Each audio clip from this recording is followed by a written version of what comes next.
So there are a lot of changes happening in the eCom space, and one of them is that Google Analytics is going to be sunsetting their universal property starting the 1st of July of 2023. In today's video, we're going to talk about why they're doing this, the benefits of the new GA4 property, and what you should be doing right now in order to be prepared further down the line. So without any further ado, let's hop straight into it.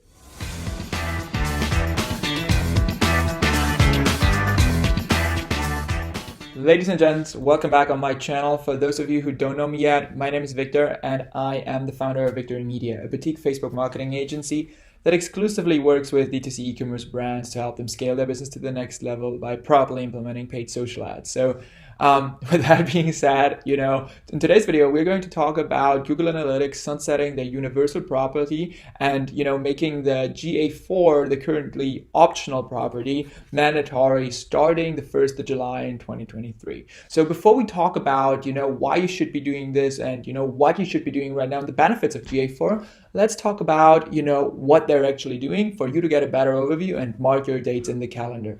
Okay, Google Analytics will be sunsetting their universal property starting from the 1st of July for the usual members. For those of you who have a paid membership with Google Analytics, the so-called, Google Analytics 360, you guys will have an additional 3 months of, kind of live reports. Until then, after that moment and after the 1st of October, doesn't matter what type of Google Analytics setup you have, if it's not GA4, it will not be pulling the end data anymore. However, you will have access to historical data for an additional 6 months, and you will also be able to download that data obviously from your Google Analytics as you're able to do so right now.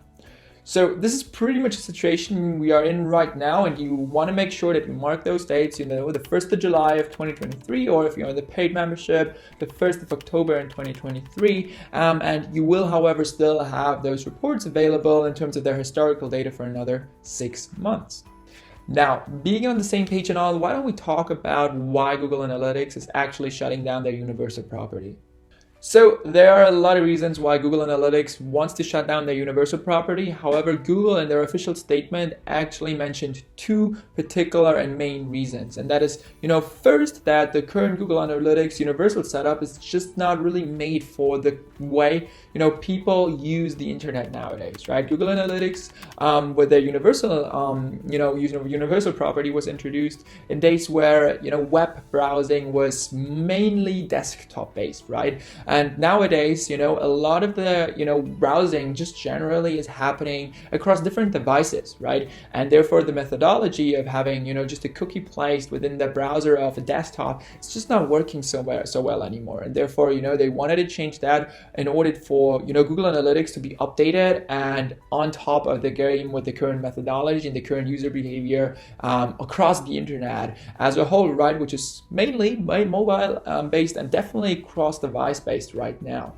Additionally to that, everybody and their mother who has been running Facebook ads over the last year knows that privacy data concerns have become more and more of an issue, and cookieless future is just around the corner. Also by the end of 2023, actually Google will phase out all the cookies, right? And we'll start using more of a user ID behavior and user ID tracking methodology, which will protect more of the data, the consumers and people browsing through the internet, right? And Google Analytics, the universal property right now, is working on a cookie-based model, and Google Analytics 4 is actually working mainly up on what they call user ID, right? And therefore, going into a cookieless future, Google actually had to also phase out the universal property. Now, having talked about the disadvantages of Google Analytics universal property and why they're currently shutting it down, it is obviously natural to also talk about the benefits of Google Analytics 4 right now that, they have been kind of introducing as an optional option for the last, I think, better part of the last 2 years. And actually, if you're creating a new Google Analytics property, it will be by default creating a Google Analytics 4 property. However, the reason why they're also doing this is not only to, mock us or to just put us some more hurdles in the game as a marketer or as a business owner in general, but obviously because Google Analytics 4 has a couple of advantages. So let's talk about the 4 advantages that come with GA4, and that is first, obviously going into a cookieless future, right? The GA4 model will not be based anymore on cookies. It will be using user IDs, and it also will not collect a lot of the PII anymore that Google Analytics Universal Property is right now collecting, like IP addresses, right? Additionally to that, that is the first point. Secondly, right, it integrates automatically with your app if you set it up to do so, right? That was not the case with Google Analytics Universal Property, so it will provide a little bit more of a holistic view on your business if you are web as well as app-based. So that is a second advantage, that especially for those of you who have been struggling with app tracking over the last couple of years, that is a huge change for you guys, right? The third advantage is a better customer journey, which especially from marketers' perspective is obviously a great add-on, right? Since they will not really be using a cookie-based model anymore in GA4 rather than a user ID model, they will have additional attribution credits for different parts of your consumer journey, and you will also understand your consumer journey a lot better, right? What are kind of channels that are more of brand awareness or increasing the general awareness of your brand, right? What are channels that are actually converting customers, right? And that leads into the fourth point, better tracking and attribution. I've already mentioned that briefly, right? But GA4 will have not only a last click attribution model, rather than it will have additional attribution credits in order to distribute it across different marketing channels, which will give you a little bit better of an overview of your general marketing activities, which will then kind of lead into the fifth additional advantage, if you want to call it like that, which is caused by the 4 first ones, and that is just better ROI. Most likely GA4 will cause you to understand your marketing activities better, since they give you a more holistic view on your customer journey and your marketing activities, which will by default cause your marketing budgets to be distributed in a better way, because you can take a little bit more of a data-informed decision.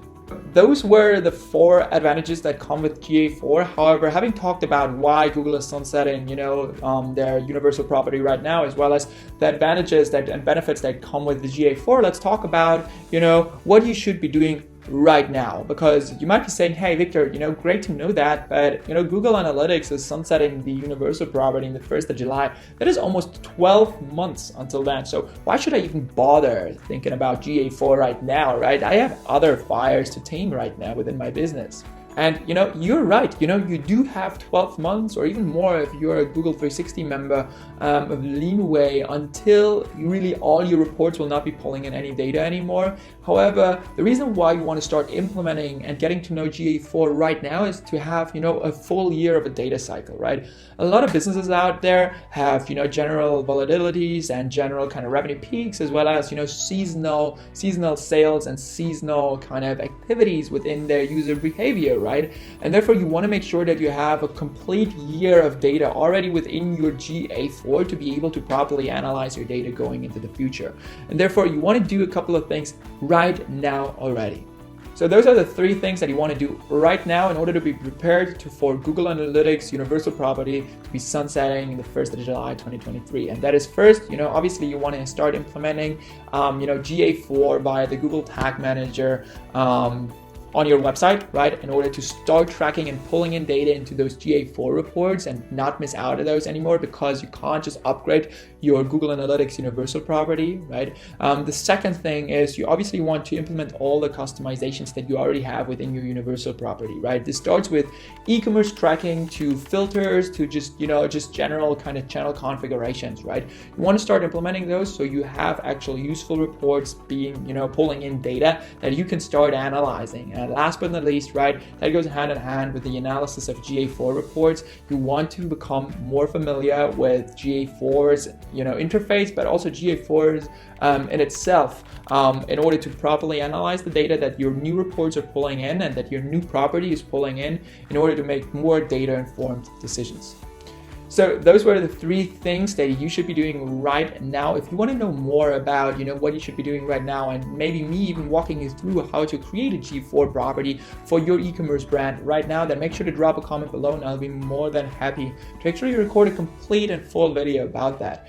Either way, I hope this video was helpful, right? We've talked about why Google is sunsetting their universal property right now, the different benefits that come with GA4, and what you should start implementing right now.